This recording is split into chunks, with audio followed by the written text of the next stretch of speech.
lots of thoughts trying to come out at the same time. But, Consider what happens if Russia can claim a win. China's going to notice that, and so will the world, and so will every tin pot dictator around the world. If America is not to stand behind its allies in the way the world has previously seen, then we are moving into a wholly different, and in my view, rather more dangerous world. And from what you think you have read into Trump's dealings with Putin, that is exactly what you expect to happen. Well, that is what he appears to have been signalling, yes. And it's extremely dangerous, and it's hard to understand why. And the Vice President speak at the Munich conference, a rather unlikely venue for the speech he actually made. The political signal was obvious and misguided, I think, in the middle of an election in Germany. I mean, this is just an illustration of what is happening, but if you recall, hundreds of thousands of American servicemen died relieving Europe from the tyranny of fascism. And the Vice President goes to Munich, ignores his host, Chancellor Schulz, and arranges meetings with the leader of the most far-right party. That is not what we expect from the foremost nation in the free world. It's certainly not statesmanship, and it potentially gives off very dangerous signals. And lectures Europe at the same time on the issue of free speech. Well, that is extremely odd. It's extremely odd to lecture Europe on the subject of free speech and democracy at the same time as they're cuddling Mr. Putin. In Mr. Putin's Russia, people who disagree with him disappear or die or flee the country, or on a statistically unlikely level, fall out of high windows somewhere in Moscow.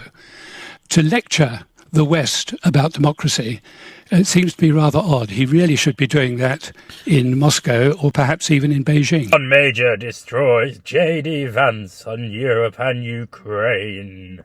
Hey everyone, is there still anyone who honestly believes that Donald Trump isn't a friend of Putin, or in the very least an admirer of the Russian despot dictator?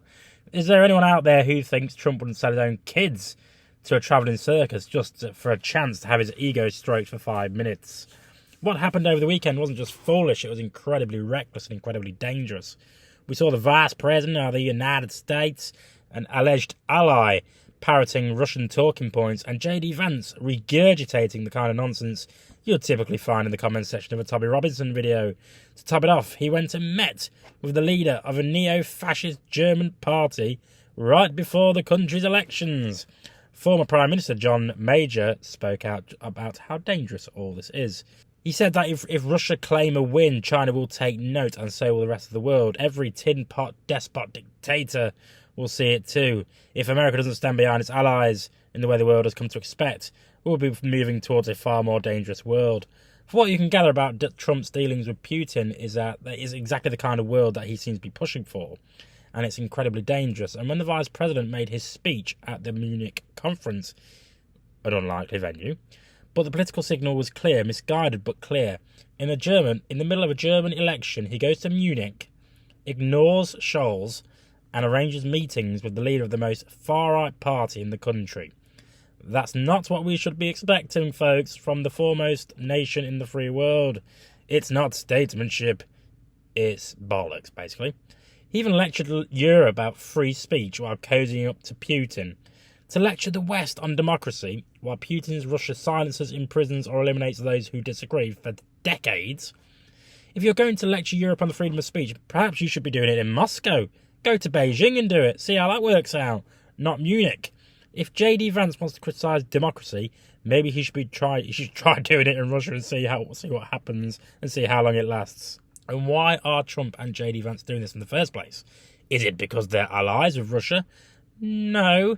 I think it's because Trump sees Europe as an enemy, not as an ally. He wants a weaker Europe. Why else would the Vice President of the United States be basically campaigning for a neo-fascist party in Germany if he truly believed in European unity against Russia? This is Trump playing a short game. He doesn't care about the consequences, and he doesn't care about Russia or fighting it. In fact, he sees Putin as mostly an ally, more of a friend to him than the European Union, and we need to get our heads around this. For years, Republicans and Democrats alike saw Europe as a key ally in security, but Trump doesn't give a fuck. He sees them as an opponent, a rival. And what do you want from an opponent? You want them to be a weaker one you can manipulate and ignore. But let me know what you think in the comments. I could be wrong, but there are too many red flags pointing in that direction. Am I wrong? Let me know what you think. As always, subscribe to the YouTube channel. Buy me a beer if you really feel as though you want to support the channel. And I'll see you next time.